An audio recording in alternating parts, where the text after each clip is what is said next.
અને વાત કરીશું ઘાતકી માનસિકતાની।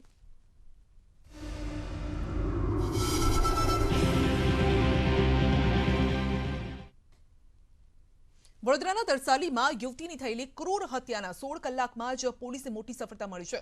વડોદરા ક્રાઇમ બ્રાન્ચે એક આરોપીની ધરપકડ કરી છે। તરસાલી બાયપાસ પાસે ધન્યાવી રોડ પર 19 વર્ષની યુવતીનો જમણો હાથ કપાયેલી હાલતમાં મળ્યો હતો। મૃતદેહ મળી આવ્યો અને આખા પંથકમાં અરેરાટી મચી ગઈ છે। યુવતી માણેજા વિસ્તારમાં પોતાના મામાના ઘરે રહી અને કોમ્પિટિટિવ પરીક્ષાની તૈયારી કરી રહી હતી।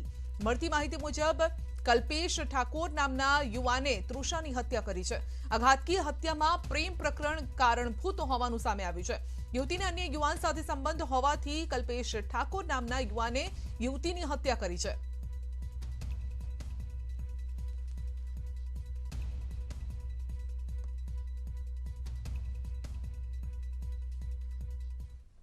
અરેરાટી ભરી આ ઘટનાની વિગત જોઈએ તો વડોદરા શહેરના છેવાડે નેશનલ હાઈવે પર જાંબુઆ બ્રિજ નજીક 19 વર્ષીય વિદ્યાર્થીનીની ઘાતકી હત્યા કરવામાં આવી છે। ઘટનાની જાણ થતાં જ પોલીસ સહિત ઉચ્ચ અધિકારીનો સ્ટાફ પણ ઘટનાસ્થળે પહોંચ્યો હતો અને જ્યાં લોહીથી લથપથ વિદ્યાર્થીનીનો મૃતદેહ મળી આવ્યો।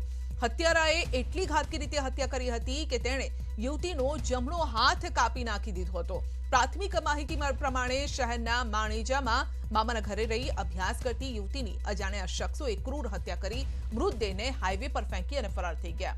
યુવતીના માથા અને મોઢાના ભાગે તીક્ષ્ણ હથિયાર વડે ઘા માર્યા હોય તેવા નિશાન પણ મળી આવ્યા છે। યુવતીના માથા અને મોઢાના ભાગે ખૂબ જ ક્રૂરતાપૂર્વક હુમલો કરવામાં આવ્યો હતો।